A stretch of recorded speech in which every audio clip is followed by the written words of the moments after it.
रघुवंशम प्रथम सर्ग। श्लोक संख्या 8।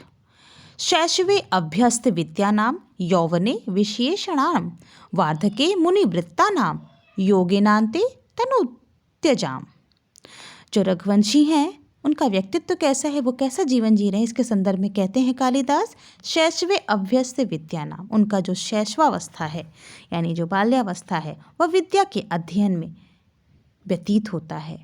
यौवने विषय ऐषणाम, और युवावस्था विषय भोगों की इच्छा में, विषय भोगों का उपभोग में।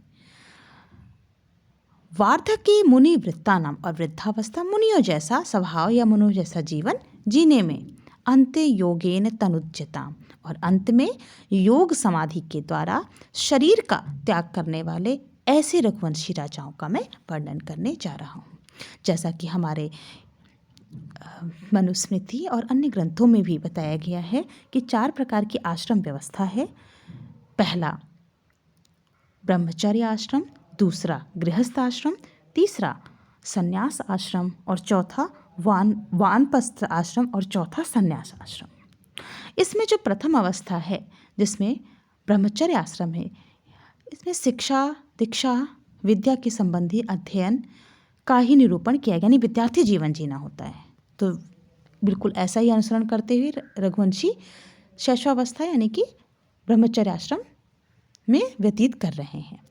उसके बाद गृहस्थ आश्रम आता है जिसमें भोग विलास और गृहस्थी संबंधी जीवनों का उपभोग किया जाता है। तीसरा आता है वानप्रस्थ आश्रम, यानी मुनि जैसी प्रवृत्ति करें, वो गृहस्थी तो रहेंगे परंतु सन्यासी और ब्रह्मचर्य के बीच की अवस्था है वानप्रस्थ, वो वन में अपना जीवन ज़्यादा बिताएंगे और पूर्ण तरह से सन्यास को नहीं लिए रहेंगे। और आखिरी अवस्था सन्यास आश्रम है, तो वह एक जीवन की अंतिम दशा ही है, जैसे मोक्ष बंधन छूट जाना। तो उन सभी आश्रम व्यवस्था का अनुसरण करते हुए रघुवंशी अपने जीवन का निर्वाह कर रहे हैं। श्लोक संख्या 9। रघुणाम अन्वयम वक्षे तनुवाग विभयो अपि सन तद्गुणे कर्णमागत्य चापलयाय प्रचोदति। अब ऐसे रघुवंश जो कि मेरी वाणी का जो वैभव है, यानी मैं जो अपने शब्दों में कह सकता हूँ वो बड़ा ही कम है, मैंने मेरे वर्णन करने की शक्ति ही नहीं है, ऐसे रघुवंशी का मैं वर्णन करने जा रहा हूँ। और परंतु जिनका वर्णन करूँगा वो गुणों से युक्त हैं, फिर भी मेरे जिनके गुणों ने तदनुवाग विभो अपि, जिनके गुणों ने मेरे कर्णमागत्यम, मेरे कान में जाकर चापलाय प्रचोदति, इस चपल कार्य को करने को प्रेरित किया है, तो मैं इस रघुवंशी वर्णन अवश्य करूँगा। यानी कहने का तात्पर्य है कि मेरी जो वर्णन की शक्ति है वो बहुत कम है और जो इनके गुण हैं वो इतने अधिक हैं। तो यहाँ जो बेमेल है उसको स्वयं सही दिशा देने हेतु उन रघुवंशी राजा जिनके उनके गुणों ने ही मेरे कान में आकर उस चपल कार्य को करने को प्रेरित किया है, उनके गुणों से ही मैं प्रेरित होकर इस रघुवंशम काव्य रचना कर रहा हूँ। श्लोक संख्या 10। तम संता श्रोतो मनहरति सद असद व्यक्ति हेतवः हेन संलक्षो हाग्नि विशुद्ध श्यापी जाभवा।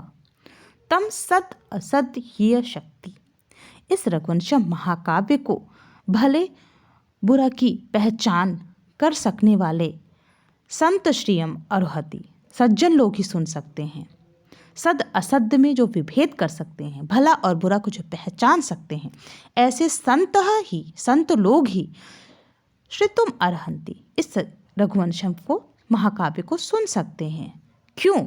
क्योंकि हेम्य विशुद्धि, सोने की शुद्धता, श्यामपि मलिनता या शुद्धता की परीक्षण उसको अग्नि संलक्षित, अग्नि में डालने से ही हो सकती है, यानी कसौटी पर कसने से ही हो सकता है। ठीक उसी तरह से मेरे रघुवंशम काव्य में भले और बुरे की पहचान एक सज्जन व्यक्ति ही कर सकता है, और जिसे काव्य का ही ज्ञान ना हो, जो काव्य का मर्मज्ञ ही ना हो, वो क्या जानेगा कि मैंने इस काव्य में क्या लिखने का प्रयास किया है। ठीक वैसे ही जैसे कि सोने की शुद्धता और मलिनता को परीक्षण के लिए अग्नि में ही डालना पड़ता है, उसी तरह मेरे काव्य की मर्मज्ञ को जानने के लिए एक सज्जन व्यक्ति ही सुन सकता है या वही समझ सकता है।